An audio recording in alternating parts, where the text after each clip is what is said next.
એક સમયની વાત છે, આજથી લગભગ 550 કે 600 વર્ષ પહેલાં એક ગામમાં એક ગરીબ ખેડૂત હતો. તે પોતાનું અને પોતાના પરિવારનું ભરણ પોષણ કરતો હતો. તેનું દરરોજનું એક જ રૂટીન હતું કે સવારે ખાઈ અને ખેતરે જવાનું અને ખેતરેથી આવીને ખાઈને સૂઈ જવાનું. આ જ રીતે તે ખેડૂત પોતાના રૂટીન પ્રમાણે એક દિવસ પોતાના ખેતર જતો હતો.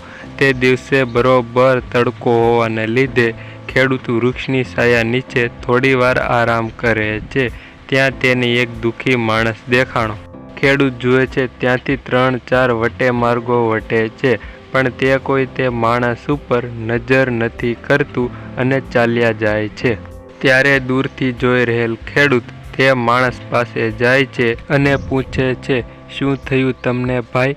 કાંઈ નહીં ભાઈ. પણ ખેડૂતને ખબર હતી કે આ ભાઈ ખૂબ દુઃખી છે, જે તેના મોઢા ઉપર સાફ દેખાતું હતું. પણ તે માણસ ખેડૂતને કહેવા તૈયાર નથી. ખેડૂત તેની પાસે બેસી જાય છે. ત્યારે તે માણસ પૂછે છે, કોણ છો તમે? ત્યારે ખેડૂત કહે છે કે હું એક ખેડૂત છું. ત્યારે તે માણસ ખેડૂતની સામે જોઈને કહે છે કે ઘણા લોકો અહીંથી ચાલ્યા ગયા, પણ કોઈ વ્યક્તિએ મને પૂછ્યું નહીં કે શું થયું છે તમને એમ. ત્યાર પછી તે વ્યક્તિ કહે છે કે મને પગમાં કાંટો વાગ્યો છે અને અસહ્ય તે દુખાવો થાય છે. તે વ્યક્તિ ખેડૂતને કહે છે કે શું ભાઈ તમે મારી મદદ કરી શકો છો? ત્યારે ખેડૂત કહે છે કે કેમ નહીં, હું તમારી મદદ જરૂરથી કરીશ. એમ કહીને ખેડૂત તે ભાઈના પગમાંથી કાંટો કાઢે છે.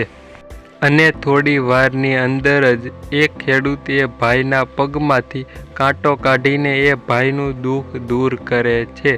ત્યાર પછી ખેડૂત તે ભાઈને રામ રામ કહીને પોતાના ખેતરે જવા નીકળી જાય છે.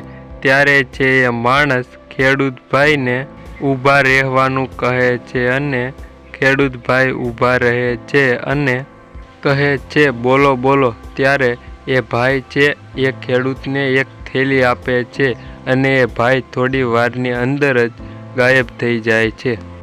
અને ત્યારબાદ ખેડૂત તે થેલી ખોલીને જુએ છે. ત્યારે થેલીમાં ઘણું બધું ધન નીકળે છે અને ત્યારબાદ ધનથી ખેડૂત અને તેનો પરિવાર હસી ખુશીથી પોતાનું જીવન જીવે છે, ધનથી વિતાવે છે. આમાં કથાથી આપણને બોધ મળે છે કે આપણે બીજા લોકોને હંમેશા સારું જ કરવું જોઈએ. તો પછી ભગવાન પણ આપણી સાથે જ હોય છે અને આપણે બીજા લોકોનું હંમેશા સારું જ વિચારવું જોઈએ અને કોઈનું ખોટું ન કરવું જોઈએ. જે આપણને આ વિડીયોમાં જોવા મળ્યું કે ખેડૂતની નિયતિ સારી હોવાથી તેની સાથે પણ ભગવાને સારું જ કર્યું.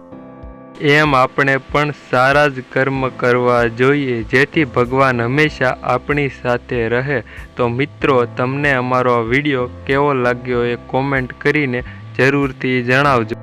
અને અમારી ચેનલ પર નવા અને પહેલીવાર હોવ તો અમારી ચેનલને સબસ્ક્રાઈબ કરતા જજો અને વિડીયોને શેર ગમ્યો હોય તો જરૂરથી કરજો અને બેલ આઇકન પણ પ્રેસ કરી દેજો, જેથી અમારા અવનવા કે આવા વિડીયો તમને સૌથી પહેલાં મળતા રહે. અને આ વિડીયોને જોવા બદલ ખૂબ ખૂબ આભાર મિત્રો. Thanks for watching. મળશું આવા નવા ઇન્ટરેસ્ટિંગ અવનવા કે ધમાકેદાર વિડીયોમાં. ત્યાં સુધી બધા મિત્રોને બાય બાય.